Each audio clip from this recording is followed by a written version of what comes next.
Oke, halo guys, welcome back to Korea Reomit bersama orang Korea yang medok. Oke, Polo coba bayangin deh, ada anak kecil umur 9 tahun pamit ke mamanya cuman mau ambil air minum, tapi pulang-pulang justru udah nggak bernyawa. Diduga kesetrum listrik dari dispenser. Tapi yang bikin lebih emosi, pelakunya ini adalah orang yang seharusnya dihormati, tapi justru malah melakukan hal keji yang bakal tak ceritakan di dalam video kali ini. Oke, kejadian yang mau aku ceritakan ini terjadi di bulan Agustus tahun 2021 di New Delhi, India. Korban yang bakal tak ceritakan di cerita kali ini adalah seorang anak perempuan berusia 9 tahun dan kita sebut saja dengan nama Gudia. Soalnya di India ada yang melarang penyebaran identitas asli korban kejahatan di bawah umur. Satu hal lagi yang perlu Polo tahu, Gudia ini berasal dari kaum Dalit. Nah, kaum Dalit ini apa? Aku yakin meskipun Polo nggak terlalu tertarik sama India, tapi kita tahu kalau di India itu ada sistem kasta. Nah, yang namanya Dalit ini adalah kasta yang ada di paling bawah, sehingga mereka ini sering banget diremehkan, didiskriminasi, dan dianggap sebagai orang pinggiran. Ya pokoknya dipandang sebagai manusia yang paling low class gitu. Biasanya pekerjaan mereka ya mentok paling ya jadi cleaning service ataupun jadi pemulung. Bukannya aku merendahkan pekerjaan cleaning service ataupun pemulung, tapi mereka itu nggak ada pilihan. Sehingga bisa dibilang ini satu-satunya pekerjaan yang bisa mereka pilih. Ya pokoknya bisa dibilang mereka ini kaum yang lumayan tertindas di India. Dan Gudia ini sebenarnya tinggal bareng sama keluarganya di sebuah rumah yang ada di sebelah tempat pembakaran mayat ataupun krematorium. Dan suatu hari di hari Minggu tanggal 1 Agustus tahun 2021, sekitar jam setengah 6 sore, Gudia itu pamit ke mamanya. "Mah, aku pamit dulu ya, aku mau ambil air dingin di dispenser di dalam krematorium." Nah, karena deket rumah dan udah lumayan biasa, mamanya yo ambil aja gitu. Nah, tapi meskipun udah 1 jam, Gudia ini gak balik-balik. Mamanya mulai ngerasa bingung, tapi belum ada perasaan yang aneh, karena ya bisa jadi ketemu temen atau gimana ya, atau bisa jadi anaknya bohong mau keluar sama temen bilangnya ngambil air gitu. Nah, masalahnya ketika jam udah menunjukkan pukul 7 malam, tiba-tiba ada seorang pendeta penjaga krematorium yang datang ke rumahnya Gudia bersama 3 orang laki-laki lain. Nah, mereka ini membawa jasadnya Gudia yang udah penuh dengan luka lebam, dan pendetanya bilang, "Bu, anak ibu meninggal karena kesetrum listrik dispenser pas lagi ngambil air minum, Bu." Mendengar itu, tentu mamanya Gudia nangis histeris dan juga ingin melaporkan hal ini ke kepolisian. Tapi keinginannya ini ditahan sama si pendeta. Pendetanya bilang kayak gini, "Bu, jangan lapor polisi, Bu.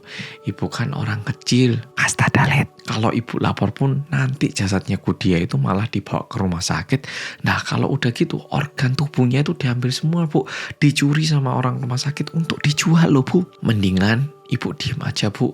Biar jasad anak ibu bisa kita bakar diem-diem, Bu. Biar nggak ada yang tahu, Bu. Daripada anak ibu dijual, bayangkan." Nah, dibilangin kayak gitu.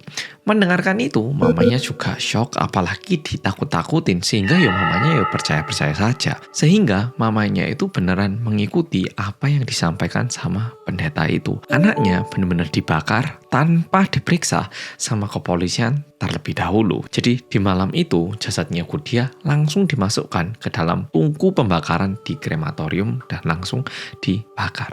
Nah, masalahnya warga sekitar yang tinggal di dekatnya krematorium itu lumayan bingung karena, loh, kok sore-sore ada orang dikremasi? Kan nggak ada jadwalnya ini. Nah, warga mulai bingung dan dari situ warga sekitar pun mulai datangi ke tempat krematorium itu. Nah, orang-orang semua datang sambil bawa beberapa ember air dengan tujuan maunya memadamkan api karena takutnya misalnya alat pembakarnya rusak ataupun bakarnya berlebihan. Jadi warga sekitar itu bawa air untuk antisipasi. Nah, aku yakin di sini ada beberapa pol-pol yang berharap mungkin warga sekitar bawa air dan mematikan api di tempat pembakaran jasadnya Gudia. Tapi sayangnya ini udah telat karena sebagian besar badannya Gudia itu udah terbakar, udah dikremasi sebagian gitu. Tapi masih ada bagian yang tersisa, yaitu bagian kakinya. Nah, entah kenapa warga sekitar itu katanya Isa merasakan kalau ada sesuatu yang nggak beres, dan di situ warga sekitar mulai mencari tahu yang dibakar ini siapa, dan warga sekitar jadi tahu kalau yang dibakar adalah Gudia, gadis yang sering main di kampung itu. Nah, karena warga udah tahu, akhirnya warga sekitar ini datangi ke rumahnya Gudia dan ketemu sama mamanya. Nah, mamanya ditanyai, ini kok Gudia meninggal kenapa? Kok nggak ada informasi, nggak ada pengumuman, kok tiba-tiba langsung dikremasi, ini gimana ini? Meninggalnya kenapa toh? Mamanya jawab seperti ini. Ya, tadi tuh pendeta yang jaga krematorium itu datang ke rumah, bilang kalau Gudia itu meninggal akibat kesetrum listrik dispenser. Jadi waktu saya mau lapor ke polisi pun katanya ya percuma, nanti organ dalam anak saya dijual. Jadi daripada gitu saya setuju untuk anak saya dikremasi, biar paling enggak anak saya bisa dikremasi. Nah, mendengarkan itu warga-warga kan ya lumayan kepo ya toh. Nah, warganya ini tanya, loh Bu, tadi anaknya apa? Matinya kesetrum. Waktu itu anaknya dibawa ke sini kondisinya gimana Bu? Ininya, lidahnya gimana? Mamanya bilang, ya lidahnya ya biasa aja. Nggak mungkin itu. Ini orang-orang sekitar tahu ini ada tukang listrik juga. Kalau orang kesetrum itu pasti lidahnya itu menjulur keluar Bu. Kalau lidahnya nggak keluar itu bukan kena listrik itu. Wah, ini bisa jadi salah info ini Bu. Lah terus waktu Gudia dibawa ke sini Ibu lihat nggak Bu? Badannya itu gimana? Ada tanda-tanda lain nggak Bu? Nah, di situ mamanya baru bilang, ya waktu saya lihat sih kayaknya ada beberapa luka, kayak luka lebam, luka memar gitu, ada luka terbuka. Ya ada kelihatan luka, tapi katanya meninggalnya kena kesetrum. Jadi ya saya nggak curiga. Nah, setelah mendengarkan itu, warga-warga ini tiba-tiba mulai memiliki satu kecurigaan. Di situ para warganya itu bilang kayak gini, apa jangan-jangan Gudia ini diperkosa sama pendeta itu? Nah, untuk nutupin buktinya ini, anaknya dibakar ini. Iya, jangan-jangan anaknya diperkosa enggak sih? Nah, tiba-tiba ada warga yang mulai mempertanyakan hal ini. Dan untungnya karena warga ini lumayan kepo dan juga lumayan peduli sama mamanya Gudia, mereka memutuskan untuk melaporkan hal ini ke kepolisian. Dan karena laporannya ini dari warga satu kampung gitu, polisi pun akhirnya mulai melakukan investigasi dan mulai mencari tahu apa yang sebenarnya terjadi kepada Gudia. Dan meskipun yang tersisa cuma kakinya, polisi meminta tolong ke tim forensik. Dan tentunya tim forensik pun udah berusaha sebisa mungkin, tapi yang tersisa cuman kakinya. Udah gitu tersisanya itu setelah dibakar setengah ya tuh, sehingga informasi yang bisa didapatkan ataupun diambil dari jasadnya Gudia pun lumayan terbatas, sehingga bisa bilang tim forensik itu tidak bisa memberikan sebuah pernyataan ataupun bukti baru yang membantu dalam memecahkan kasus ini. Karena tim forensik bilang kayak gitu, kepolisian juga menerima opini itu dan bilang ke warga kalau setelah melakukan forensik mereka masih belum bisa menemukan bukti baru. Nah, setelah mendengarkan laporan itu dari kepolisian, kan sebenarnya lumayan banyak warga yang bakal bilang, aduh, saya nggak bisa apa-apa.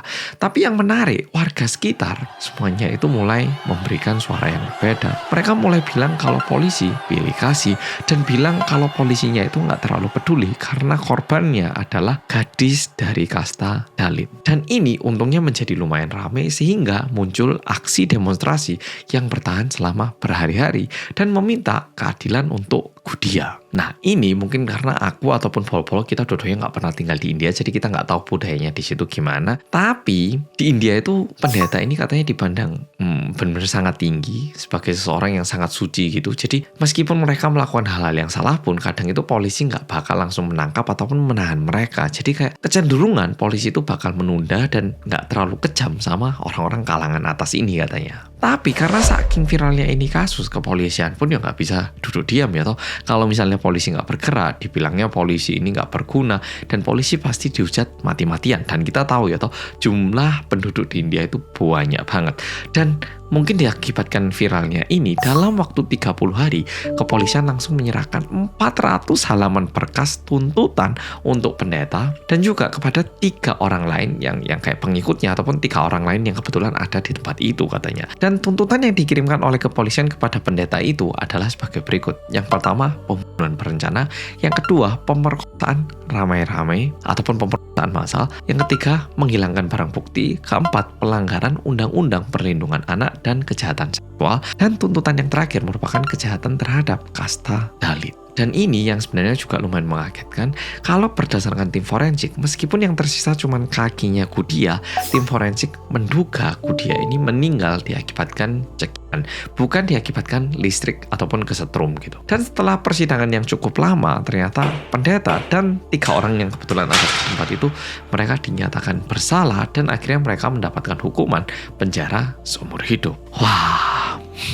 Aku sebenarnya nggak pernah tinggal di India, nggak pernah ke India juga, jadi aku nggak bisa bayangkan betapa tingginya jabatan pendeta ini. Tapi namanya pendeta loh, tapi kok ya memperkosa anak di bawah umur ini, ya apa ya toh? Ini aku ya bingung. Dan aku justru waktu membaca kasus ini, yang kebayang di aku itu malah kira-kira anaknya ini dibohongi apa sama pendeta itu. Apakah diiming-imingi permen, apakah diiming-imingi duit, atau apa yang dilakukan sama pendeta ataupun 3 orang lainnya yang kebetulan ada di tempat itu untuk memperkosa anak ini. Apakah dia bilang, kalau kamu mau nanti tak kasih uang, kalau kamu mau keluarga kamu nanti diberkati menjadi kaya. Tentunya kita nggak tahu pembohongan apa yang udah dilakukan sama pendeta ini, tapi orang yang seharusnya menunjukkan cinta kasih kepada orang lain justru melakukan suatu hal yang paling tidak boleh dilakukan, sedangkan orang-orang yang cuman melakukan kehidupan sehari-harinya selayaknya seharusnya malah menjadi korban penindasan dari orang-orang seperti ini. Oke, Pol-Polo, video kali ini sampai di sini. Berharap tidak ada lagi korban-korban kayak gini di dunia ini, khususnya anak-anak kecil yang mengalami kekerasan seksual, karena ini benar-benar tidak pantas. Oke, Pol-Polo, makasih udah nonton video kali ini dan sampai jumpa di video berikutnya.